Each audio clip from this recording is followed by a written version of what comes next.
kind of look at and say, you know what, this ain't bad. But we're getting Zelonka, we're getting Hutan Panay, is it the Far Eastern map, and we're getting Riverbend Creek, which is the American map. So Zelonka we've already seen in the premium edition from Farming Simulator 22, which is fine. And I haven't played that map. Oh, that was the other thing I noticed. There is no cheap option to harvest the new crops. Okay, with rice, it looks like you've only got little Asian planters and harvesters, so there is only one option, and those harvesters are very, very, very cheap, and so are the planters, so it's not a big deal. You've still got toe behind for potatoes and sugar beets and sugar cane, so again that's not an issue. But beans, spinach and peas, you've got $600,000 harvesters, so it's not a cheap option to get into.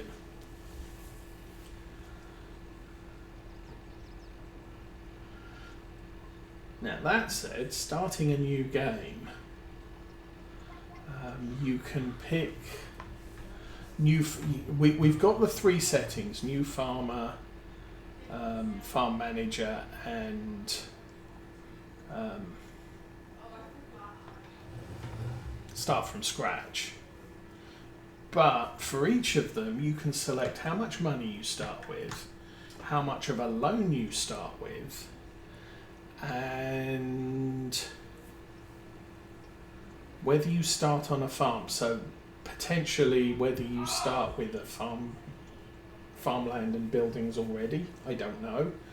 But if you select new farmer, it defaults to 100,000 money. You're starting with the farm, you've got the tutorial on, and the economy is easy.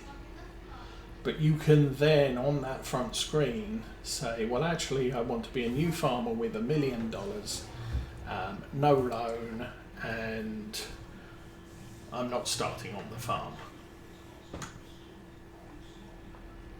Or, you have options. And I don't want the tutorial on because I've already done it, type of thing.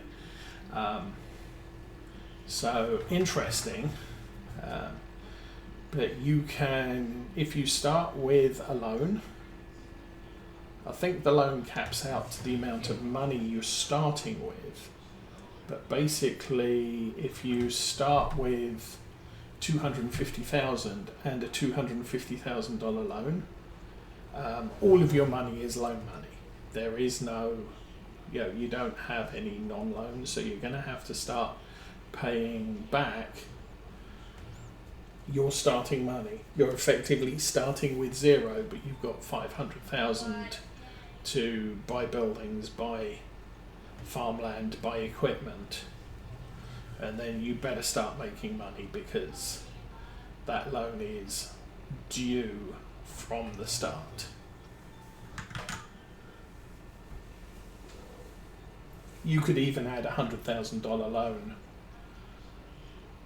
to new farmer, and basically I've got $100,000 borrowed from the bank, which I'm going to have to pay back. But I do have my starting equipment and my farm.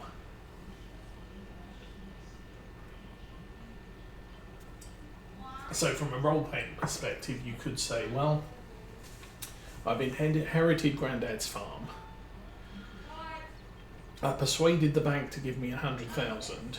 I've got Granddad's old equipment, his fields and the crops in it and all the rest of it, and now the bank's going to want that 100,000 back, but I need to make the farmer a going concern very quickly. Or you can say, I'm a wealthy playboy who's inherited Grandad's farm, and I am now going to take my $1 million and invest it in Grandad's farm. So, yeah, we shall see. But that's interesting, and you know, you've got economy easy, normal, and hard. Depending on which starting point there is, but I really don't see much difference. You could do a start from scratch with $1 million and no loan and a starting farm, and all that'll do is, by editing all of those, you're on hard difficulty of economy, and that's about it.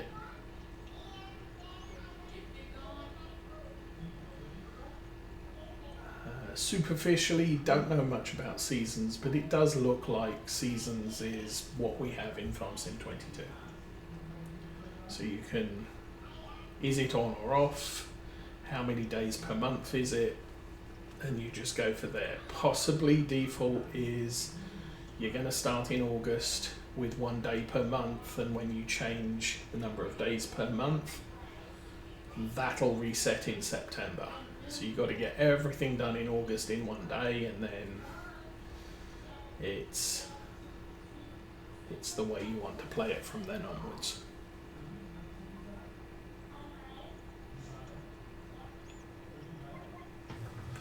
Okay.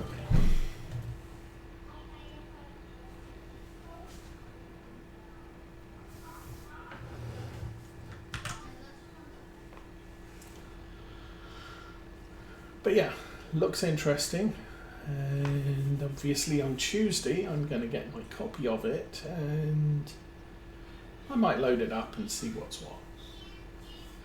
Just have a play around.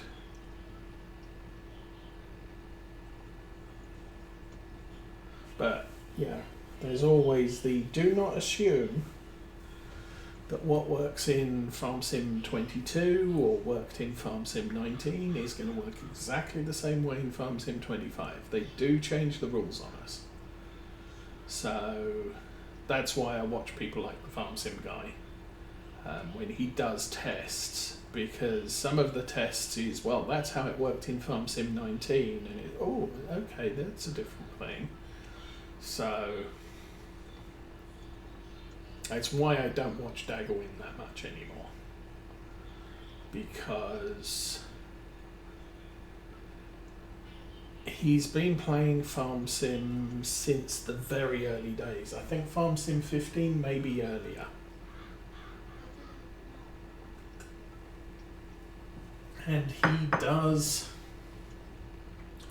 get stuck on the idea that that's the way it worked in FarmSim 19. So, and he announces it in his videos of, oh, you have to fertilize the fields 3 times. Now, you haven't had to do that since FarmSim 17. But there are examples of him saying that in his FarmSim 19 videos. And then he'll fertilize something twice and then go out to fertilize. Oh, wait, they only have to do it twice. But he doesn't remember that. He just remembers how it was in FarmSim 19. There's other examples of that, and it frustrates me because he is generally looked up to by the FarmSim community. He's one of the FarmSimmers I watched to learn how to play the game, and he's not learning how to play the new game. He's talking about how it used to work in many, many cases, and people will point that out on his videos, and it does appear that he deletes a lot of those comments as well. So if you point out, oh, You need to do this before you do that. He'll delete the comment because you're contradicting something he stated.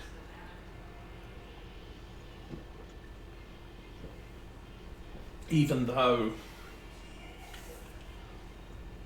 what he stated is no longer the case for the latest version of the game.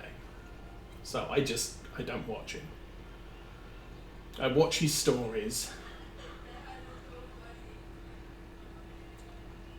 I haven't watched his stories for a long time either. YouTube stopped recommending him to me.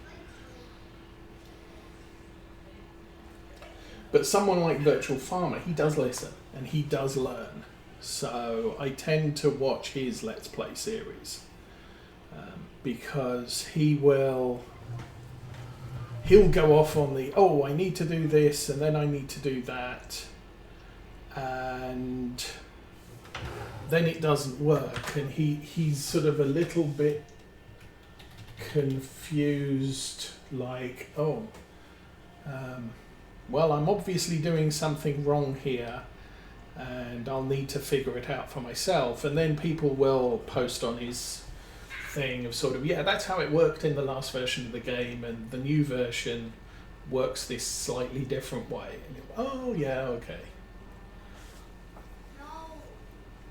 And he usually refers back to it on his next video to say, yeah, so in the last video I was saying you need to do this, and what I should have been doing is this different thing.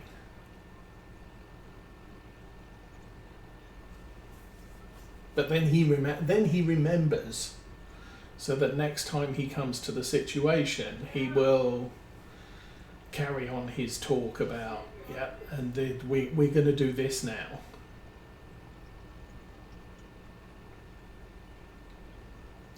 And so, if you're new to a game, you can learn from him.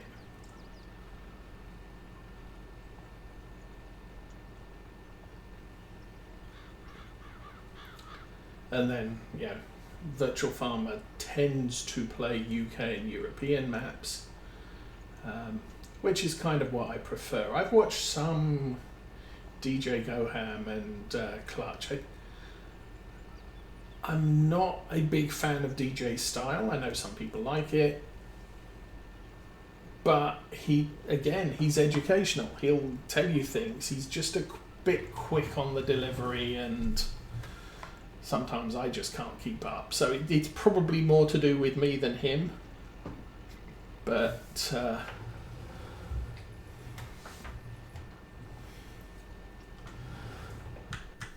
oops, that was totally the wrong thing to press.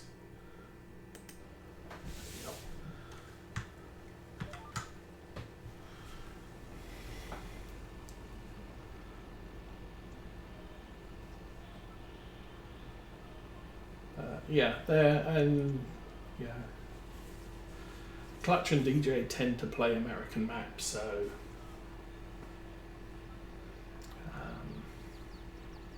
I don't know. It's okay, and I'll branch out on some of the other guys. If someone's doing hey, let's have a closer look at Courseplay, I'll watch them on Courseplay. I'll watch Disturbed Simulations when he's doing things like Maze Plus or Terra Life, because he works with the crew that are making those mods. So he knows how they work, and he'll tell you, yeah, this is the way you do things, this is how they set it up to work.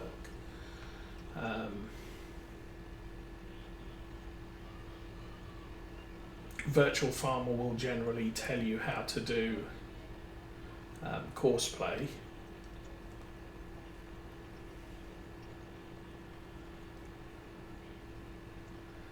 Daggerwin will try out mods and then say, oh, this is too complicated for me, and not do it. So you don't, you can see him using a thing, but you can't necessarily learn how to do it yourself. If he doesn't understand it, it's very painful. I know. I've watched him. I watched one of his. Probably one of his last series I watched was him playing with Maze Plus, and he couldn't figure out how it all worked, and it just got painful to watch, and he wouldn't listen to what people were telling him, and it made the series just generally bad. When he's playing base game, he's generally okay. But adding script mods can just be painful to watch. Anyway, what's the time? Oh my goodness, it's 2:35 already, and we're still. Well, I guess we didn't start till midday, so that's okay.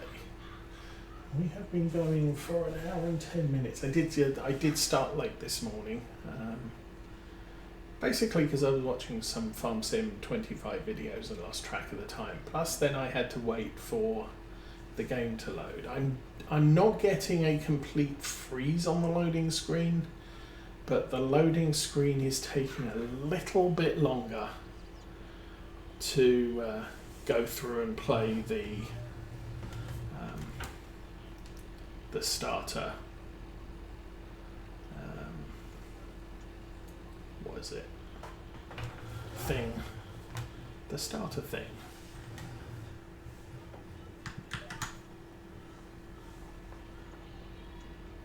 The dramatic, music stuff. Trailer type thing at the beginning that plays all the time, and that's taking a bit longer than normal. And I hadn't made my tea, so I needed to make my tea.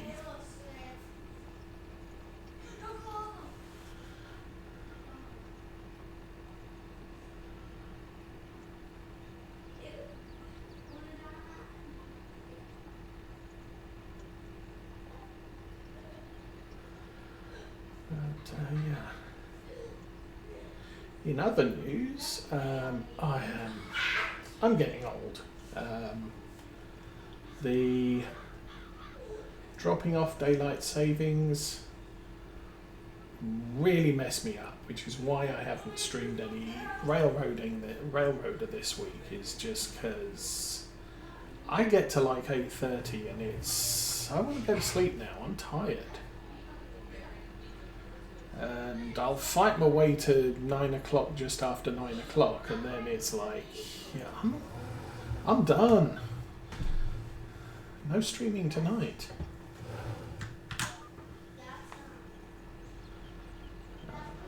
Maybe this weekend I'll get some naps in and get myself better aligned with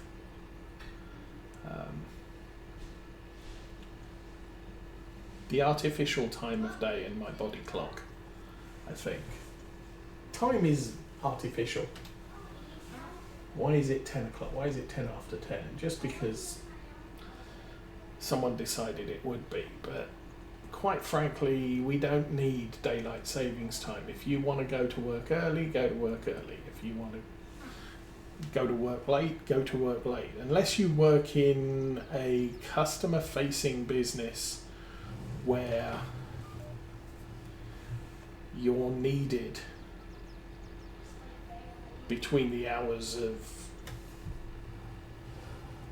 8 and 8, because that's when the store's open, so you have to have coverage. But normally if you've got a retail outlet that's open for more than 8 hours a day, you'll have shifts. So I like to work from 2 o'clock in the afternoon till midnight, or till 10 o'clock, whatever. There's usually opportunity to do that in businesses that are open till 10 o'clock or midnight or whatever. But if you work in a bank, banks are open from the time they open till the time they close. They don't have flex hours. So You have to be there when they're open. Frankly, my business, I'm a computer programmer. For the most part, it doesn't matter if I go to work at 6 o'clock in the morning and quit at 3 o'clock in the afternoon, or what. And I've done that in the past. When I was working for a company in California, we were doing a collaborative effort with a company in the UK, which is 11 hours difference. If I turned up for work at 8 o'clock in the morning, which is when I was supposed to start, that was no good, because 8 o'clock in the morning was precisely when people in the UK are going home at the end of the day. So I've got, I get in first thing in the morning, and I would read my emails, and then I would have questions. And unfortunately, there's nobody in England to answer the questions, so I now lose an entire workday before I can start working on their problems. And I pointed out to my boss at the time, this isn't working. I can't support them adequately because they have problems during the day, and there's nobody here to answer those problems when they come across them. So they'll report them to us, and then there's nobody, we read the problem and we may have questions, and we can't ask any questions until the next day. So we'll send them a bunch of emails to say, hey, okay, I've read this, I'm not really clear on what the problem is, what's going on here, type of thing. Now I have to wait till tomorrow before I can get a response from them, or I'm going to have to come in early, or they're going to have to work late. So there's a little bit of a crossover that we can discuss the problem. So at that point, I just said to my boss, look, I'm going to come in at 6 o'clock, I'm going to go home at 3 o'clock. If that's okay. And he's like, yeah, okay. So I would get in at 6 o'clock. There was no point in me coming in earlier, because 6 o'clock maps to 2 o'clock in the afternoon. It was basically just the point where everybody's back from lunch. So people who take a 12 o'clock lunch back at 1 o'clock, people who take a 1 o'clock lunch are back at 2 o'clock. But 6 o'clock my time, everybody's back from lunch. So at that point, we've got the 3 hours of their afternoon to just sit and talk about what's going on. And if I came across a problem if I came across something I didn't quite understand, I could call them and say, look, got this issue, I'm trying to fix this particular problem, and I'm not sure I understand this. And we could have a conversation on the phone, talk about it, and I could have, so long as 8 o'clock they're all like, yeah, we're off home now, I can say, fine, that's fine with me, I got everything I need, I'll get the fixes in, I'll get them tested, and I'll post them out to you overnight. And they would come in first thing in the morning, they would have an email that says, yes, I completed all of the stuff that you wanted, and it's all ready for you to play with. Or I would say, yeah, it's taken me a bit longer, I'm not going, I didn't have it done, but maybe tomorrow it'll be done. But I had 5 hours in the afternoon just to work on their problems with a full understanding of what their problems were. And that whole thing worked really, really well because of that.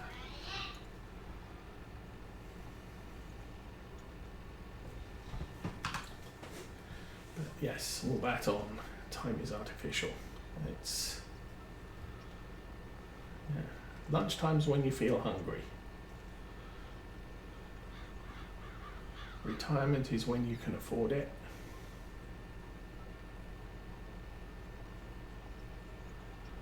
but my body clock says 5 o'clock is time to get up, and I can't go back to sleep at 5 o'clock. I'm sure in about 2 or 3 weeks' time everything will be settled and I'll be back to morning time is 6 o'clock. 6 o'clock is time to get up. Until I get to that point, probably not streaming much in the evening because, like I said, I get to 8:30 and I don't want to start something now. My brain's sleeping. We'll see how it works out this week. As I said, we've got the weekend. I can take naps.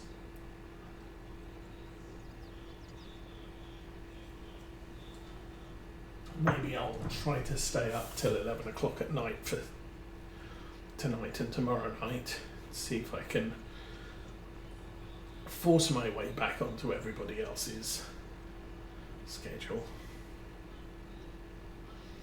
Anyway, how are we doing? It's now 3 o'clock in the afternoon and we're still weeding.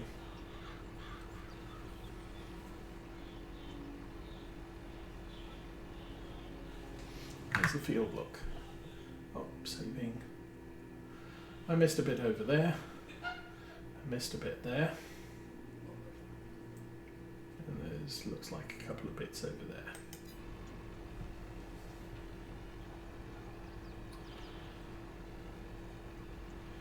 Maybe I'll run over to the top corner, see if I can fix that, because I'm not going to be able to do a 180-degree turn before I hit that hedge.